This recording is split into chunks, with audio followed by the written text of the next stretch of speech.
Halo sahabat sejarah, selamat datang kembali di channel kami. Hari ini, kita akan menyelami salah satu kisah asal-usul yang paling kompleks, paling panjang, dan paling berpengaruh di dunia.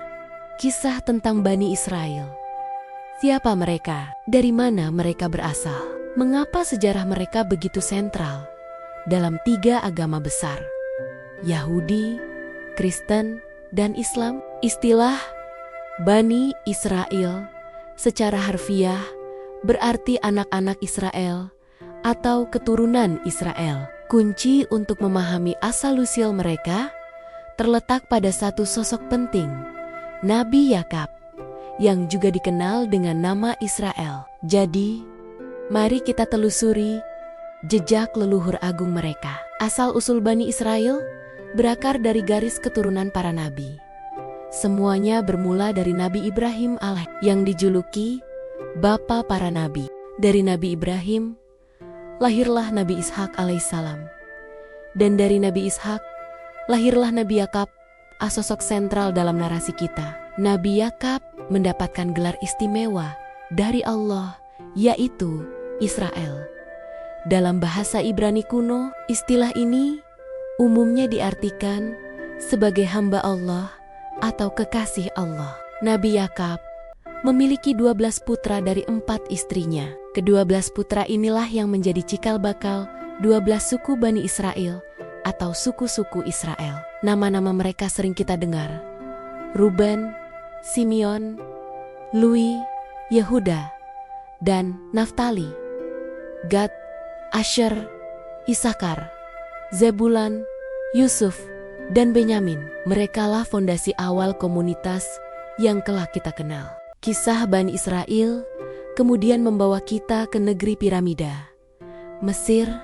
Salah satu putra Nabi Yakub, Nabi Yusuf yang mengalami pengkhianatan dari saudara-saudaranya, akhirnya dijual sebagai budak dan dibawa ke Mesir.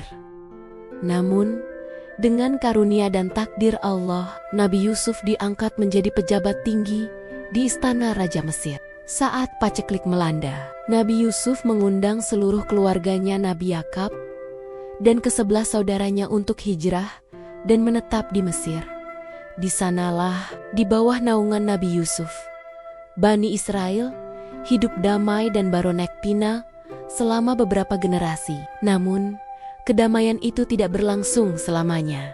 Setelah Nabi Yusuf dan generasi awalnya wafat, datanglah penguasa baru Mesir, Firaun, yang menganggap Bani Israel sebagai ancaman. Selama berdebat, Bani Israel mengalami masa-masa paling kelam dalam sejarah mereka. Mereka dijadikan budak oleh bangsa Kipti Mesir, disiksa, dan mengalami penindasan yang berat. Firaun bahkan memerintahkan pembunuhan setiap bayi laki-laki yang lahir dari kalangan Bani Israel. Di tengah kegelapan itulah, Allah mengutus salah satu nabi terbesar, Nabi Musa alaihissalam, dan saudaranya, Nabi Harun alais, dari suku Lewi.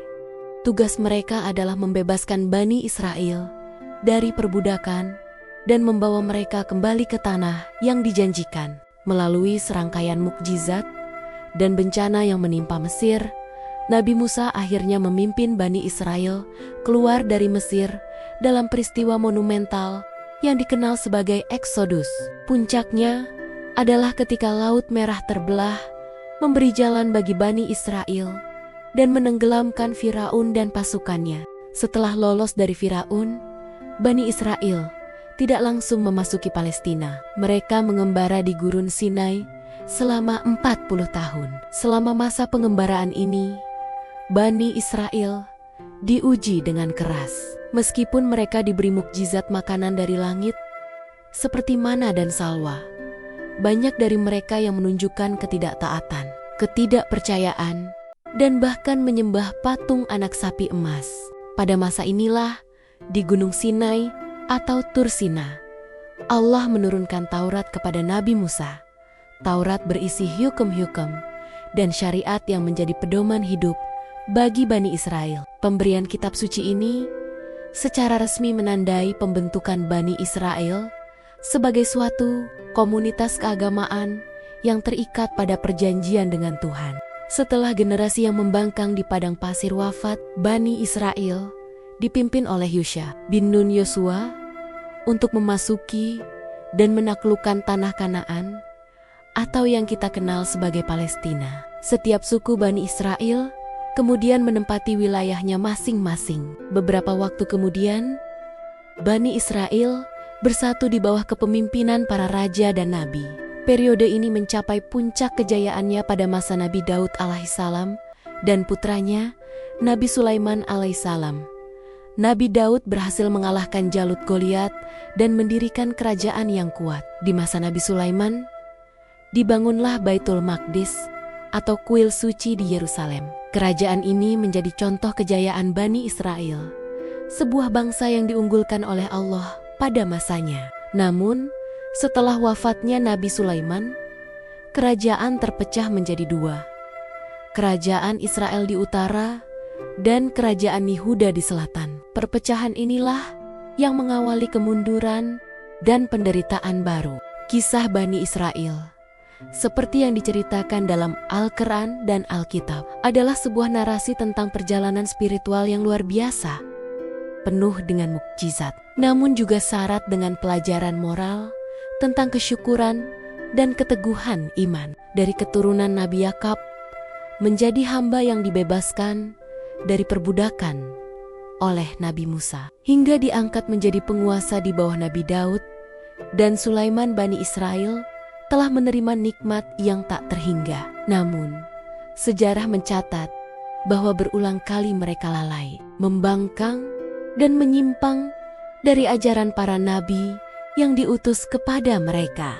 Kisah asal-usul mereka adalah pengingat bahwa keistimewaan yang diberikan oleh Tuhan harus selalu diimbangi dengan ketaatan dan kesyukuran. Jadi, itulah asal-usul singkat Bani Israel, sebuah bangsa yang keturunannya menjadi nenek moyang kaum Yahudi hingga saat ini. Apa pendapat Anda tentang perjalanan panjang mereka? Bagian mana dari kisah ini yang paling berkesan bagi Anda? Tuliskan komentar Anda di bawah. Jangan lupa like, share, dan subscribe untuk kisah sejarah menarik lainnya. Sampai jumpa di video berikutnya.